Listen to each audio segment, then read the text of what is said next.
Hi, everyone, and welcome to this special interview that's been put together as a direct result of yesterday's announcements by WorkSafe NZ and the court case that has been brought by the regulator. WorkSafe NZ has filed charges against 13 parties after the investigation into Whakaari White Islands disaster, which took place around a year ago today.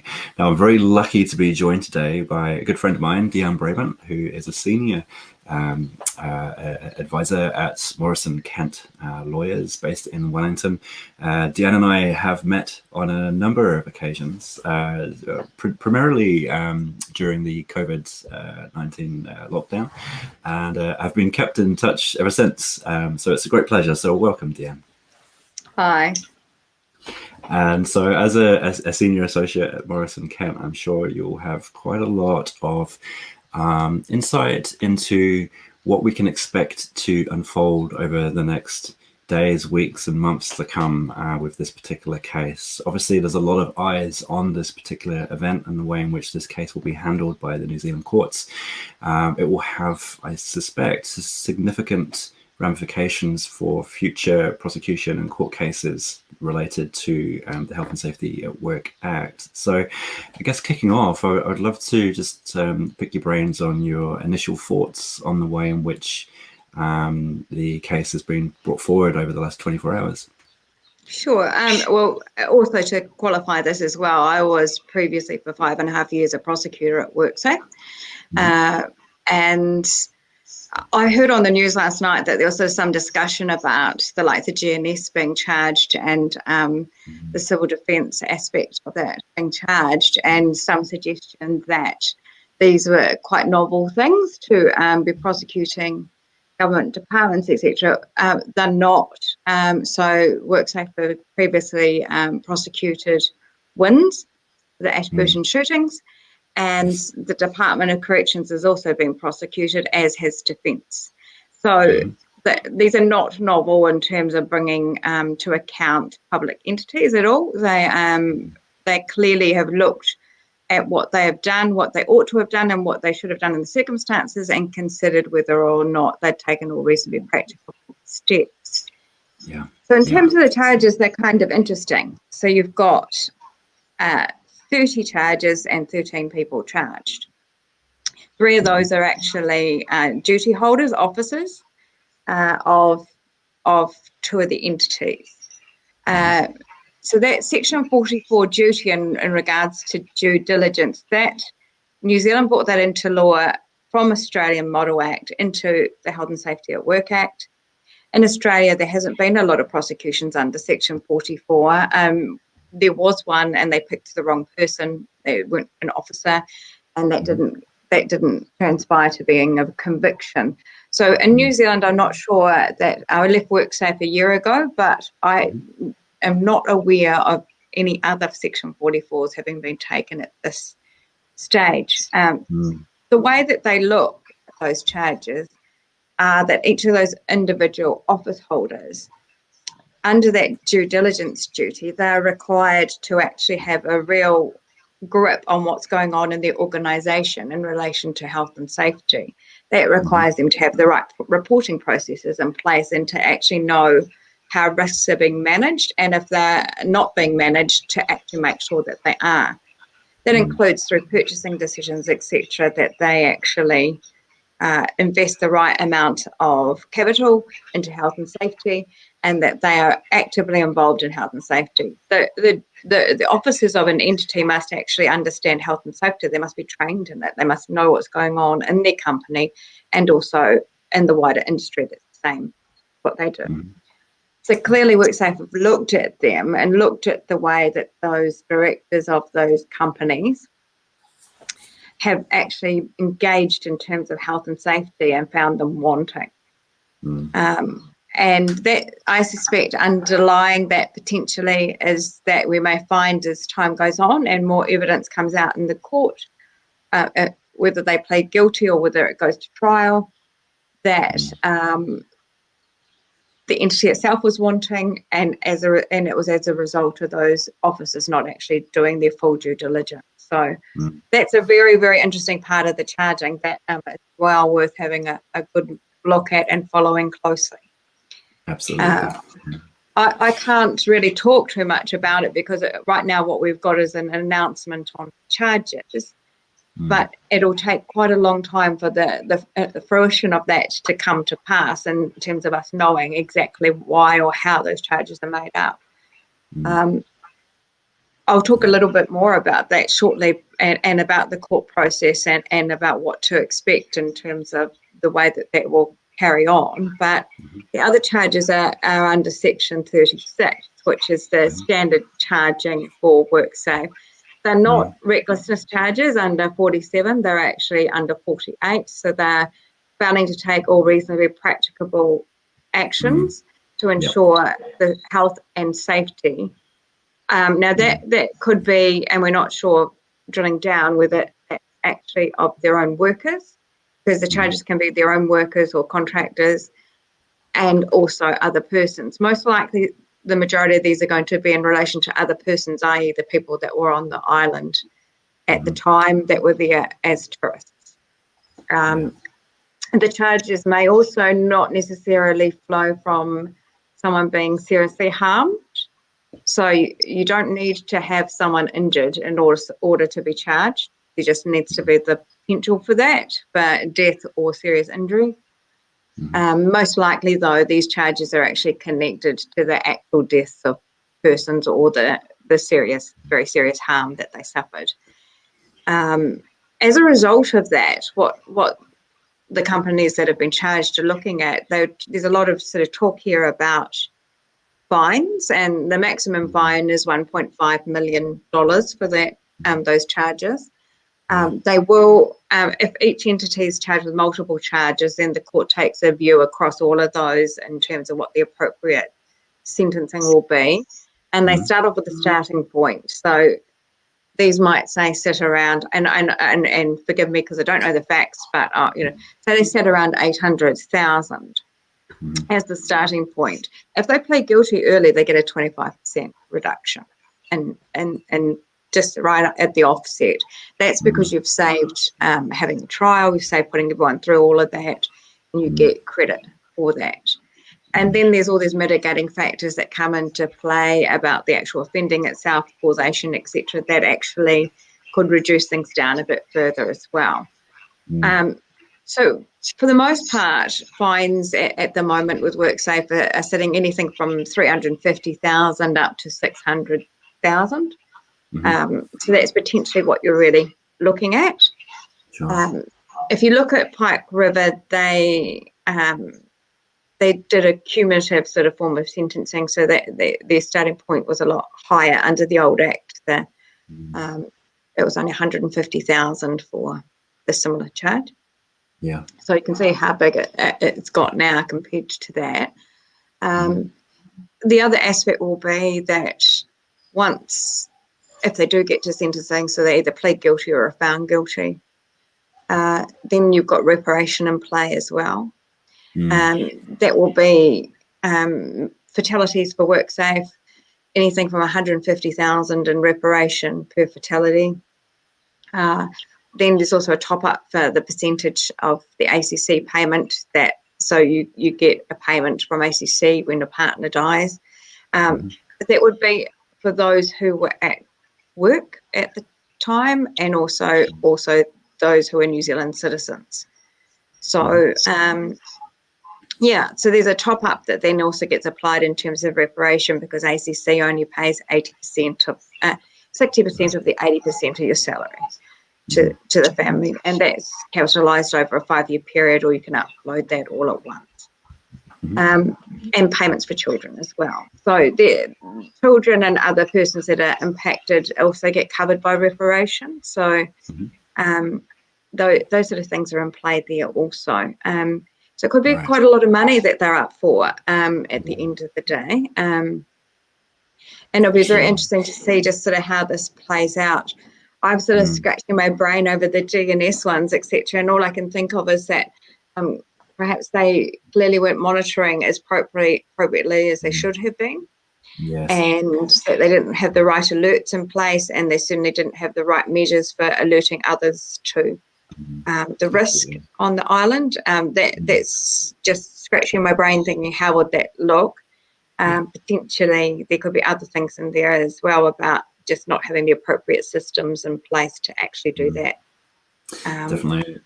And someone's just fired for a question which I think is probably on a lot of people's minds, is around we had they've described it as the assessment body. All right, so they've issued the New Zealand Adventure Activities with a certification to allow them to operate, and there is a sense that perhaps accountability is arguably being lost, because we've got the regulator being the accuser on one hand, and on the other hand is potentially involved in the case itself. And is there a risk of... No, they're not. So in terms of the adventure activity, there is a registrar of adventure activities at WorkSafe. They're quite sort of independent of those who make decisions or investigate these sort of situations where there's been harm. So that the inspectorate is split into two areas. There's the general inspectorate, which is the assessments part and the auditing, and then there's the investigations part and specialist intervention. So in terms of assessing a adventure activity, there's a lot of things that come into play with that. So there's auditors and verifiers that verify that adventure activity and look for non-conformities. So they check all of those things and they verify them as being correct. So this happened with Cathedral Cove with the diving, for example, and they were prosecuted as well. They had been through an assessment with a verifier also, but the incident itself fell outside of all the right things were in place in terms of what had been verified for the adventure activity. But what happened on the day was actually solely on Cathedral Cove for what they did and didn't do in terms of fitting the diving suit and the breathing apparatus. So I think that in this case, it probably would be quite divorced to go to the verifiers and say that this incident that happened, you're liable for it because you certified this adventure activity as being safe and appropriate, because what they ordered on in the time is the systems, etc., that have been in place. Most likely these charges actually arise out of them not following the systems that should have been in place. Yes. So literally the time that they're there to do their assessment is a snapshot in time. So it's just purely based on what they're seeing and observing at that point in time, and they cannot be held accountable to the decisions and choices that the business decides to make. Well, it's about foreseeability as well. So even these charges, so you look at what's reasonably practicable, that's section 22 of the Act. Reasonably practicable also, so once you go through all the steps in terms of what's reasonably practicable, it's also what's foreseeable. So so the whole thing about a provider of the adventure activity, and I don't want to dig too much into this because it is before the courts, and ultimately the decision maker on that will be a judge. But in terms of the entities themselves, they probably needed to have good processes in place for actually determining risk in respect of going to the island itself. A few things occur to me just from watching the news, etc., that they needed to be particularly careful that if they, even when they were arriving, I understand there were some sulfur changes and changes in the colour of the pools on the island. And so the real question around that stuff is, what did they have in place that when things didn't look quite right, what dynamic risk assessment was there to actually go, no, we're pulling out, we're making the call now, we're not going to go. So it'll all be very interesting as it plays out. As I say, we don't know all the facts, we don't know the reasons why. A few people have spoken and said that they think it's a bit of a shock, the number of charges, but WorkSafe are very good at working out what the minimum charges that they need in terms of actually dealing with the offending. So I would say they'll be reflective of the breadth and length of the offending that went on, and it's covering off all aspects of it. That's a really interesting insight. Yeah, because you're right. A lot of people will be thinking, "My goodness, that's a lot. They're really going for it." But actually, in context and from your experience, actually, what that's suggestive is actually how significant and how broad the number of stakeholders and the influence that they had may have actually been leading up to the incident. It's really interesting. Each of those charges will be bespoke to each of the entities that actually have been alleged to have committed the offence. So when they set them out in the charging document, they set out the allegation, but then they put what practicable steps they should take. But each one of those will have specified on the charging document the exact steps they should have taken, and broadly speaking. And that's informed by industry practice, it's informed by guidance that's available, it's informed by experts. And in this case, I would not have expected them to have charged without having received advice from experts about these things. So that's what informs those. And they have a robust process too. They go through a legal opinion, they get legal advice. No doubt they talk to the Crown about this as well.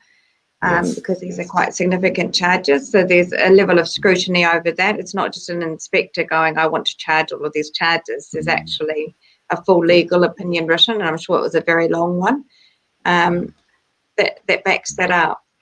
Another thing I heard on the news last night, Matt, too, that I thought was worth kind of clarifying for people. People were, and the families, and rightly so, were quite upset about the fact that the charges had come very close to the anniversary date.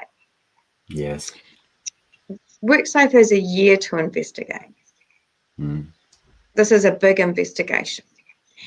That they could have got an extension of time like they did for Pipe River, but they didn't. And I think kudos to them for actually getting it done in that space of time. I understand they had a very big team working on it in order to actually achieve that. And to interview the number of people that they would have had to interview and gather all the information together, etc., to do that in that space of time is very commendable, I think. Yeah, absolutely. Yeah, I was really surprised by the number of investigators involved. I think I heard this morning on an interview on TV3, there was in excess of 20 plus investigators involved. So they're clearly pouring a great deal of resource, time and energy into getting this over the line before that 12-month deadline, which is, quite phenomenal. We just had a question or a point just in regards to the reasonably practicable piece. And I think this will inevitably keep coming out, particularly when, a lot of the charges are based around Section 36. So I'll do my best at trying to define reasonably practicable. Bear with me. Do you want me to do that, Matt?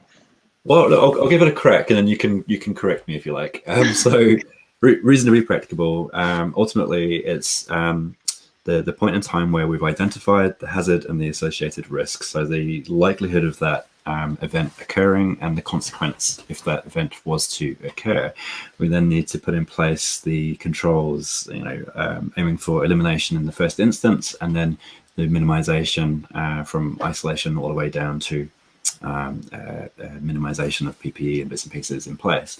Once we've done that, we've then got to determine whether we are comfortable with the residual risk that's left over and whether we need to implement further controls, whether that's policy, process, or hardware.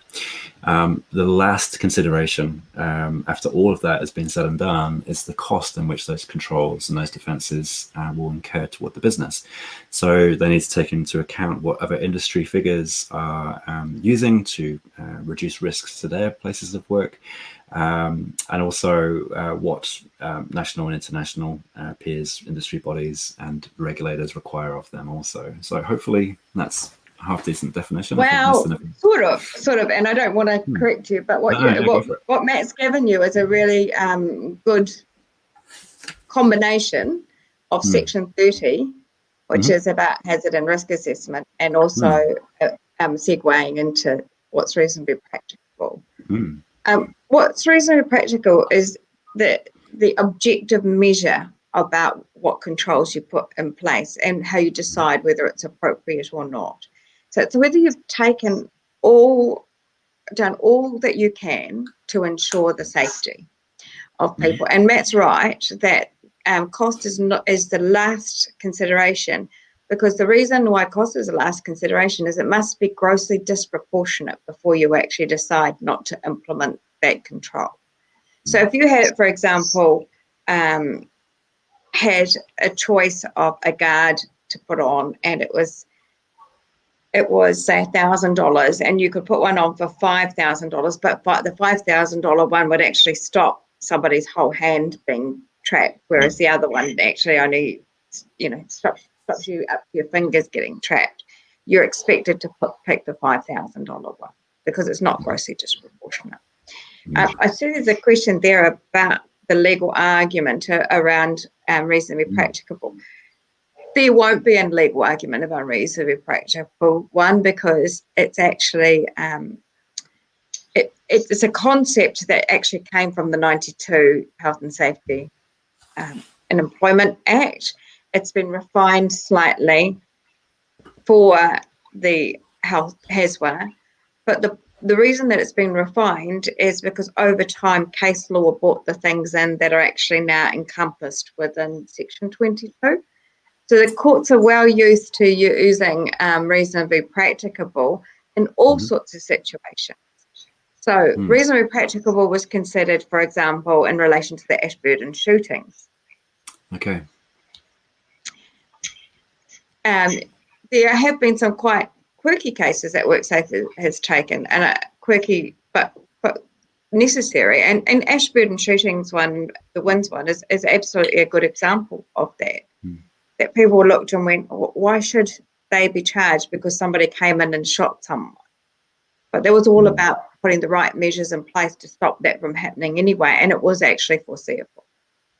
Sure. So in terms of this, people go, natural disaster happened. But one thing you do know about White Island is that it is actually an active volcano. Yeah. And there was an adventure activity running out of there. And so all the steps that need to be taken need to be in light of that. Someone's just put in about as far as reasonably practicable. That's not a concept that's in HESWA. That's actually in the major hazard facilities and also petroleum regs. There's not a lot of case law on that, actually. Those regulations have actually not really been prosecuted to an extent. And as far as reasonably practicable, that's actually not as high a bar as so far as reasonably practicable. So thank you for qualifying that. That's a really important point. Yeah, that's super interesting stuff. Yeah, thank you. Great conversation. Thank you, everyone who's putting comments in so far. This is really contributing to a really great recording. So thank you. Keep them coming. Really interesting stuff. So the charged parties are due to appear in Auckland District Court on December 15th. So on that day, what can we expect to see on the 6 o'clock headlines? What can we, Nothing much, actually, and it may not actually happen that date. So what happens with a lot of these cases is that there's a request for initial disclosures provided to them. That's not a lot of information for initial disclosure. That's witness statements, things like that photographs and maps and plans and various things. So that's provided. The summary of facts is provided to the entity and person that's been charged and sets out what they've alleged to have been charged, and the charging document sets out what the charges are they face. In terms of the criminal process, that first call can be adjourned by a registrar. So what can happen is that people may not be ready, or they want to request further disclosure, etc., before they enter into a position of whether or not they're going to plead guilty or not. So that first call potentially could actually be adjourned. Okay. And they may not actually turn up at court at all. Mm-hmm. If it does go ahead, then they may plead guilty, but I'm picking that there's probably going to be about 2 or 3 calls of it before you end up with some form of pleading. Mm-hmm. And then if you plead not guilty, then you get full disclosure. So you get everything of the whole investigation. Sure. Now, the reason is that initial disclosure is enough for you to make a decision about whether or not you've done what's been alleged against you. That's what Parliament decided. Full disclosure is when you decide that you're going to plead not guilty and you're going to defend it, and then you get the investigation file and everything. You don't get anything to do with the legal advice or that sort of thing, but you get the investigation. It's a full investigation against you with some redactions there, but pretty much everything. If they plead not guilty, then you're looking at various sort of steps along the way. There's case management, there's various other things, and there's a lot of preparation time that goes into that. You're potentially not looking at a trial till maybe even 2022. Wow, really? Yeah, the courts are pretty chocker. This would be a quite a long trial, potentially 5 or 6 weeks, if not more. Getting that sort of time in the court is actually quite hard.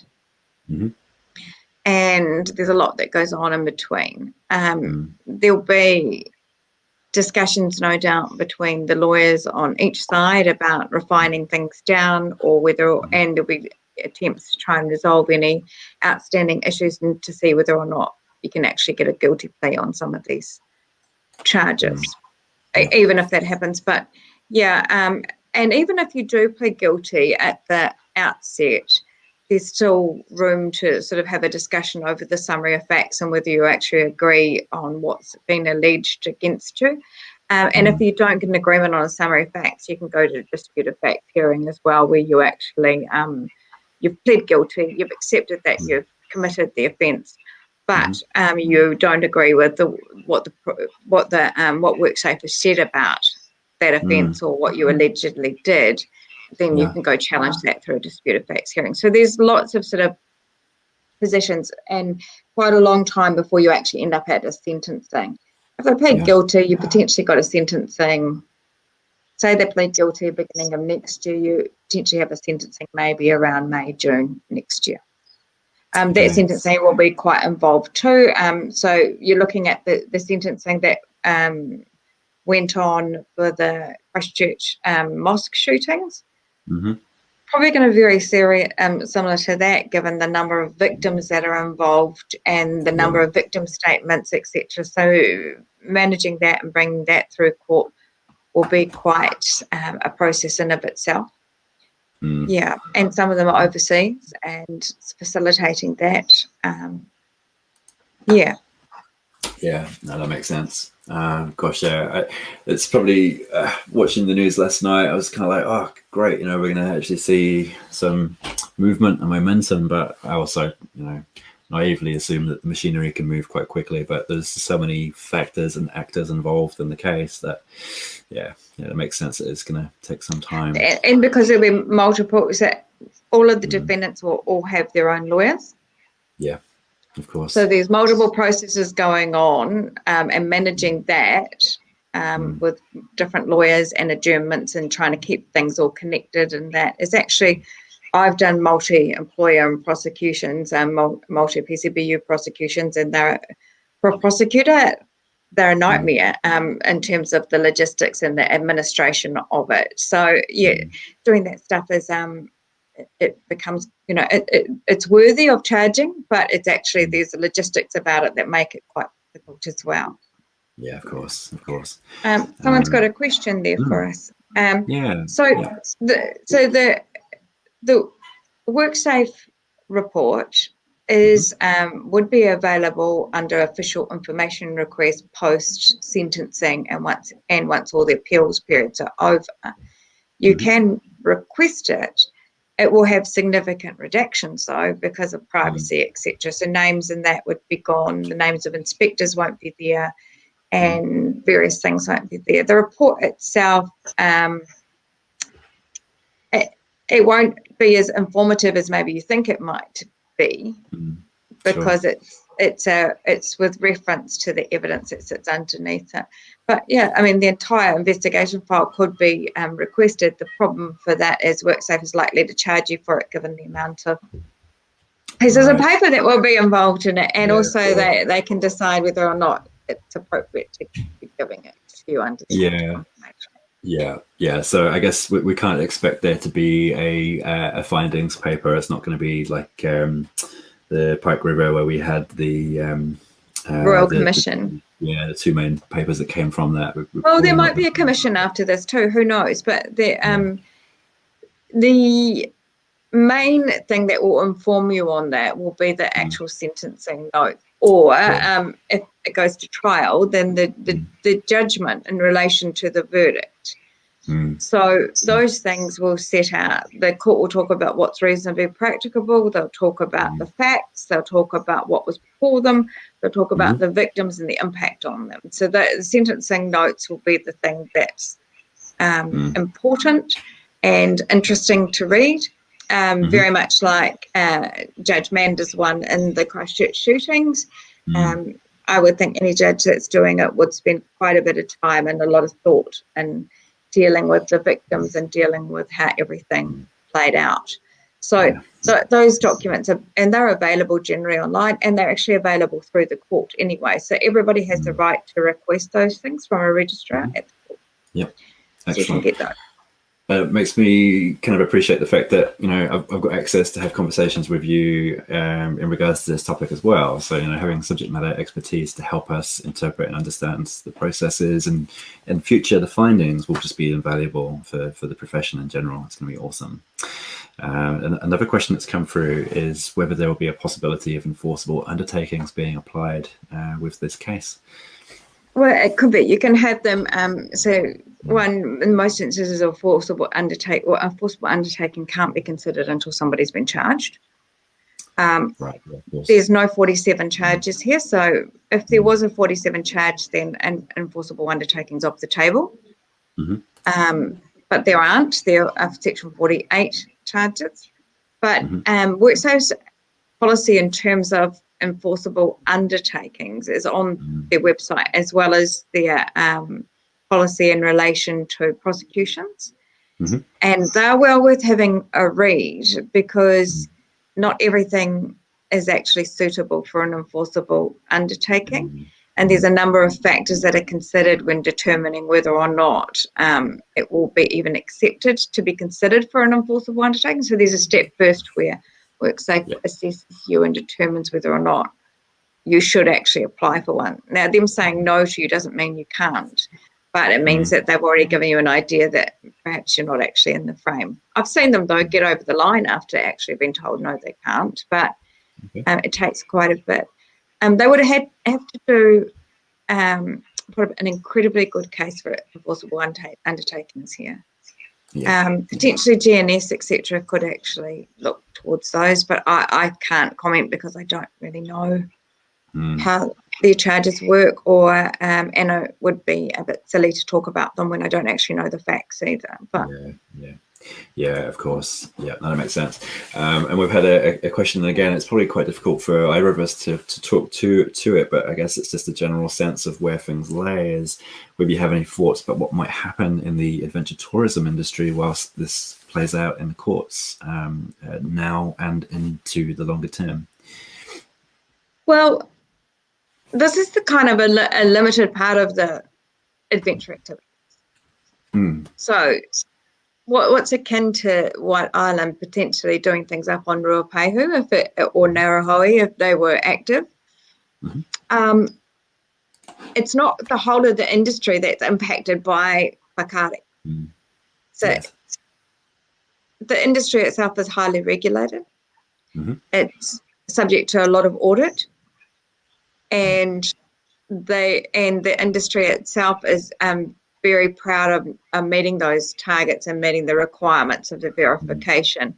When the adventure activities regulations came in, there are a lot of adventure activities providers that, yes, it's a pain and they've got a lot to do, etc., but they actually saw it as being a good thing because it stopped people from operating that weren't capable or appropriate.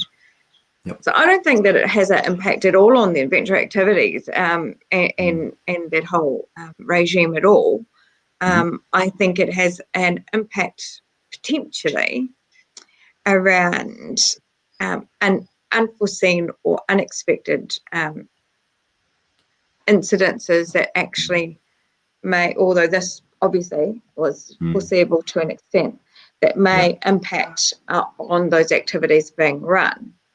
I think like years ago, there was some rafting and canoeing with children where during, I think it was Sir Edmund Hillary, where there were deaths because of slips and because of the weather itself and not actually managing those risks appropriately. So there's some things that have been analogous before that have been prosecuted. And those things were seen as being foreseeable as well, and the right measures weren't put in place. And some of these things will actually be just choosing not to actually do the activity on that day. There are a lot of adventure activities like helicopters, although the aviation, etc., is covered off by CAA, but they just decide not to go at all if the weather actually looks slightly wrong. And so it's about not putting the money over people, but actually deciding that the risk is too high. Yeah, definitely. Yeah, so I mean, and for what it's worth, my thoughts around that would be, if they haven't already, is to get some external verification of the suitability of their systems, the appropriateness of their existing risk assessments, and also challenging them on their emergency response planning. Watching the White Island documentary that TV3 put out last week, I was really shocked by the immediate emergency response and the horrific experiences that the first emergency responders had to deal with. I was just blown away by it. Really felt, it might be proven to be wrong, but it felt like there was a serious lack of emergency management planning for the operation and operations, really. So I mean, that will I'm sure will come out in light over the next months and maybe years ahead. But it's sadly something that I've seen a lot. It's something with clients that I talk to them quite a bit about, particularly forestry clients, about exit and egress plans, about what to do in an emergency, how they're going to transport people out of there. There were certain things about the island that, like you have to come in by a helicopter or a boat, whatever. How are you going to get off there quickly if you actually, something goes wrong while you're there? And I guess that's probably where this is coming from, is that there was nothing in place once things were actually looking bad. But the real question, I suppose, is why were they there in the first place? On that particular day. And that will come out in evidence, I guess. The other side will say what they want to say about that and about their systems and their processes and whether or not they're appropriate. And experts will no doubt be weighing in all over the place about all aspects of it to say whether or not the systems were appropriate. And each of them may have different views about it. Yeah. I guess that leads to the question around whether, and I'm sure this is going to be tested in court anyway, but in terms of the robustness of the when you have multiple PCBUs all operating in the same space, whether the Act is robust enough to deal with that, and also is it clear cut as to who's responsible for what? Obviously, that's all going to be tested. But I mean, in terms of your instincts around whether the Act itself is robust enough to meet the challenge, what's your thoughts on that? Well, I particularly like the Section 34 duty, but I just think that people don't necessarily deal with it appropriately. They think that they have a discussion, or they just say, hey, mate, I'm doing this, and is that okay?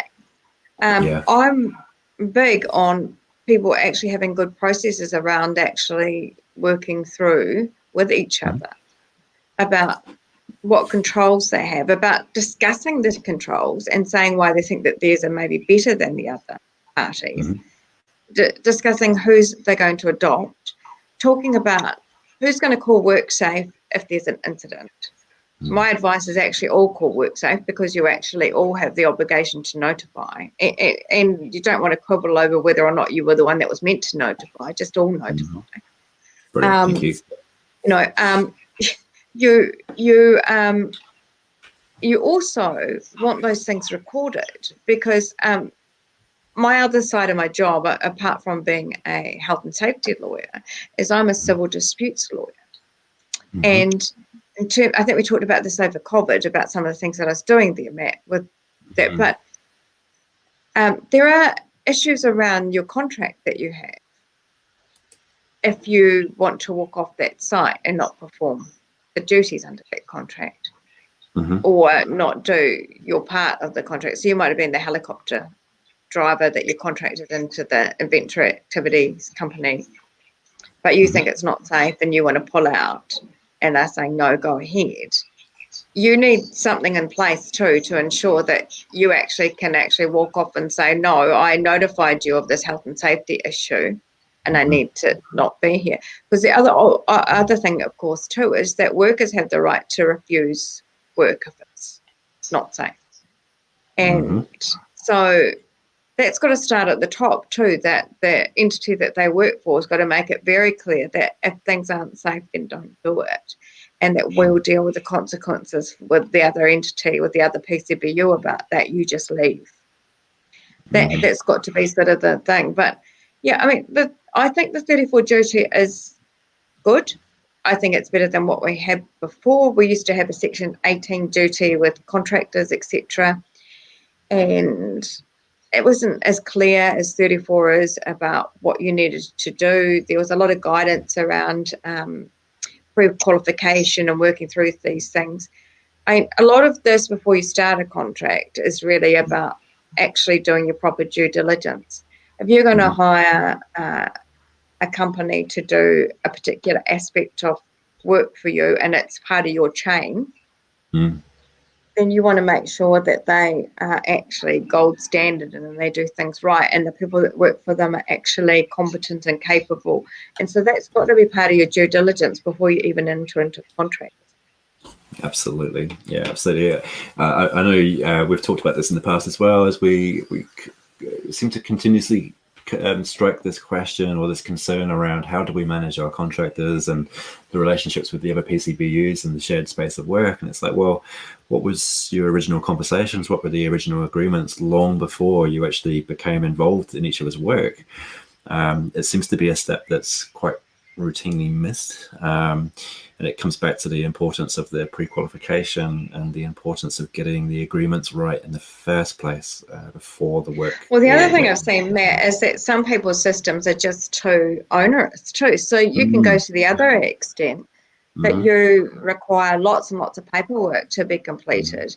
And my concern is that people get bored with it and they just tick things off and they don't go through the processes.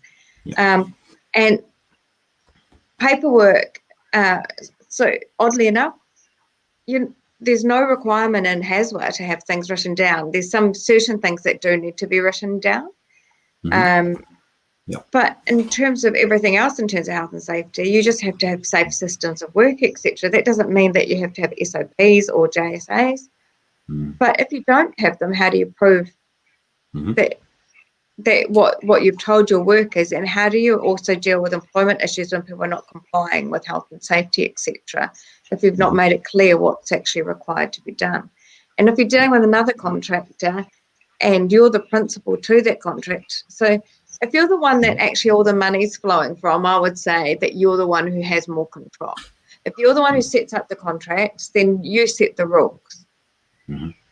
So if you want to be really sort of a very simple approach to it is, it's my job that you're doing and it's under my contract, and if you don't follow the rules, then I'm not going to keep on working with you.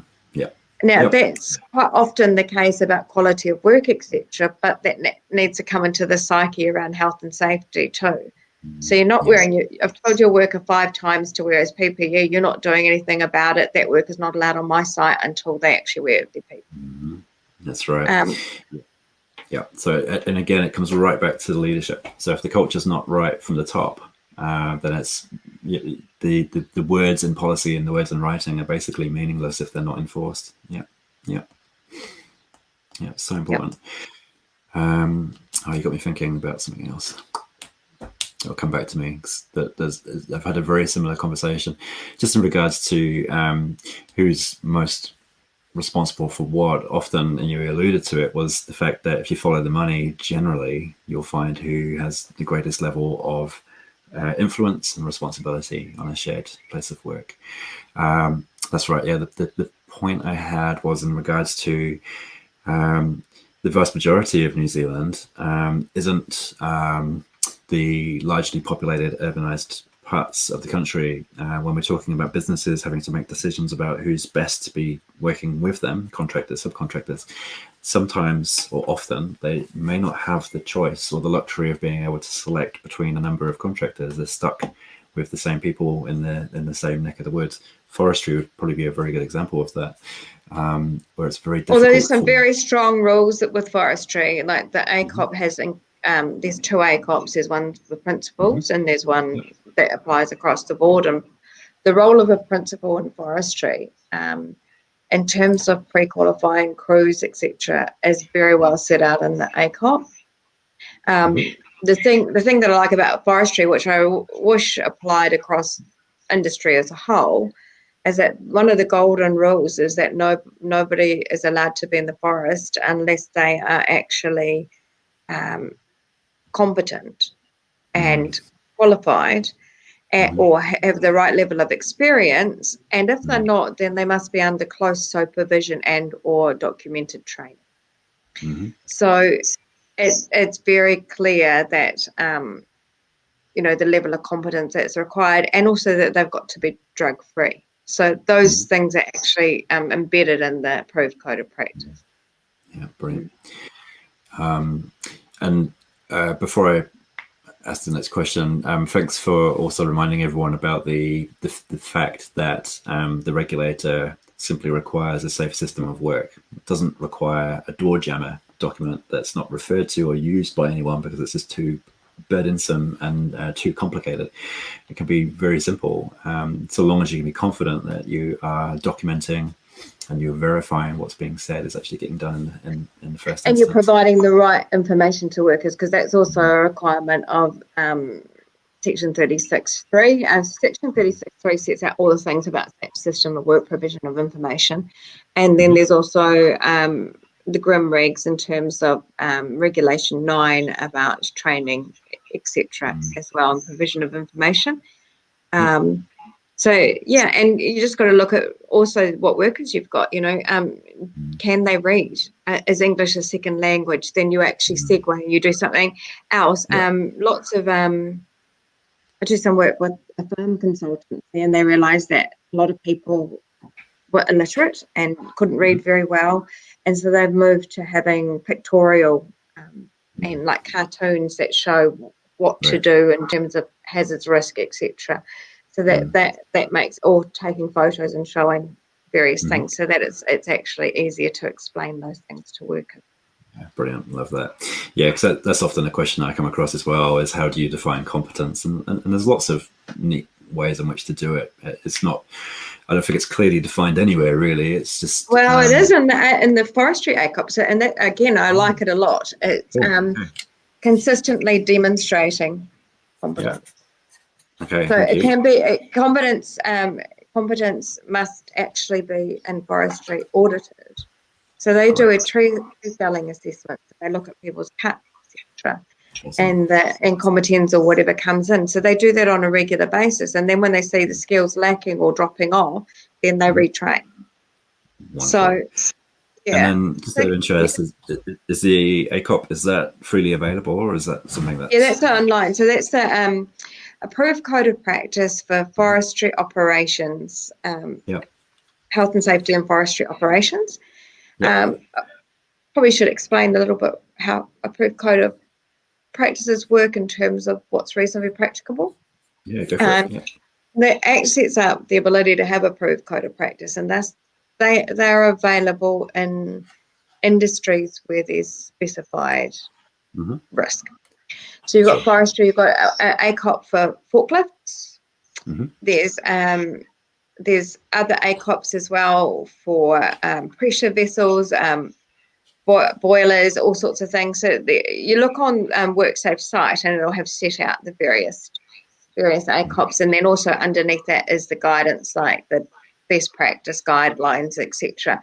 But the thing about an ACOP is that compliance with the ACOP, the legislation actually says compliance with the ACOP is seen to be doing what was reasonably practicable.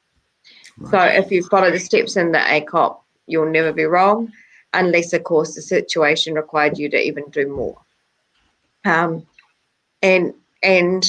that can sort of be said of regulations as well, because regulations sort of inform what's also reasonably practicable. So, if you're applying the GRIM regs and the hierarchy there, because you need to, because you've got specified risk, then that will also be seen as taking all reasonably practicable steps if you've actually followed what the regulations require.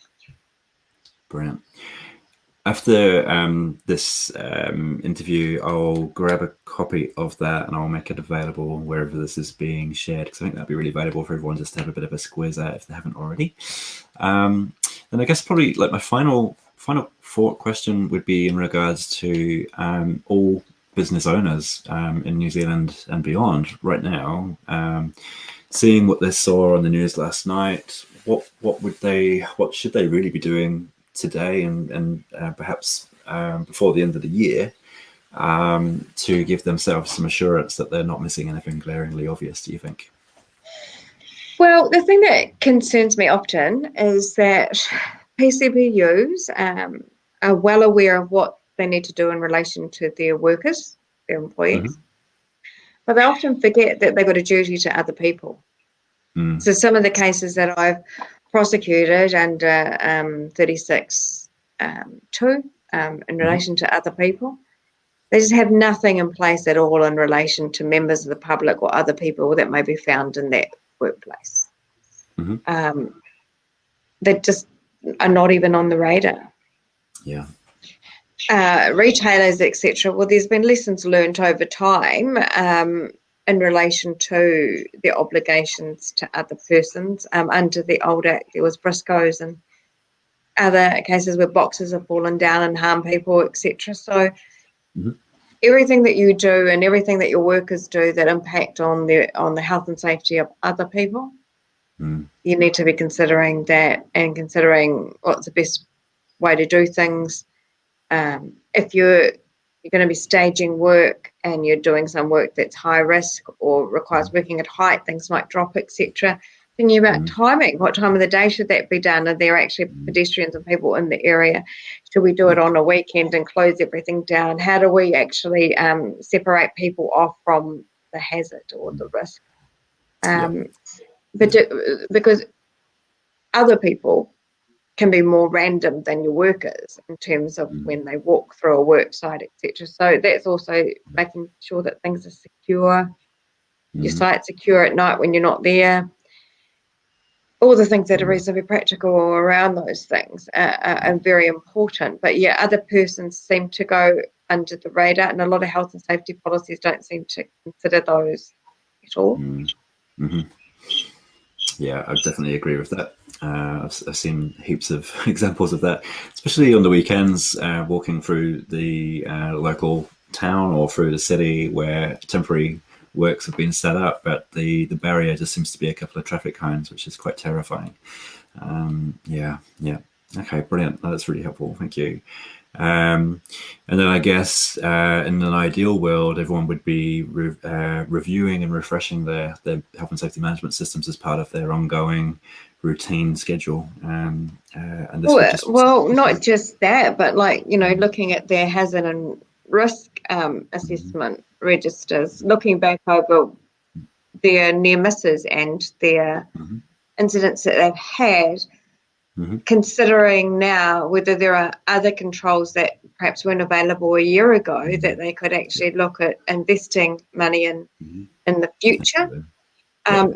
Your job is to actually keep an eye on what's available and see whether or not it should be implemented. And that goes right up to the board. So that's part of the due diligence duty too, is ensuring that people in the organisation have got their eyes on what the best things are in terms of the right controls. So if you're looking at buying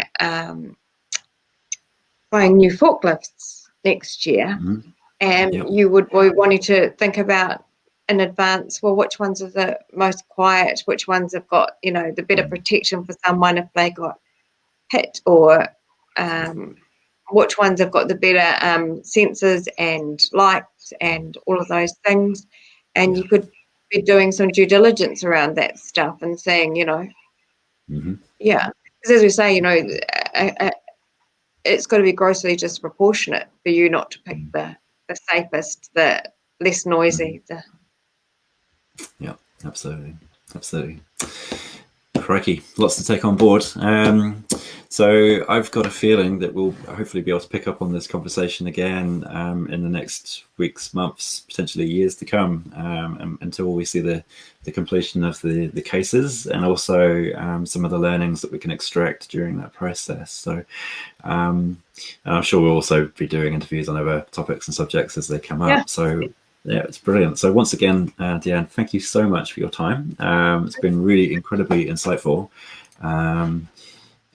Just quickly share this thank you note from Jules. Thanks, Jules. I'll just quickly check that up there. Yeah, lots of thanks coming through. You're welcome, team. So yeah, look, we'll definitely book some time in the new year to catch up and to see what the latest is on this. So until then, thank you. Have a wonderful Christmas break, and I'll see you in 2021. Oh, yes, that'd be great. And hopefully we'll be in a bit of a different world, maybe a vaccine and all sorts of other things coming. Let's be hopeful. Yeah. No, I've got high hopes for next year. Despite everything that's been going on, I think the potential is massive. So watch this space, eh? All right, everyone take care.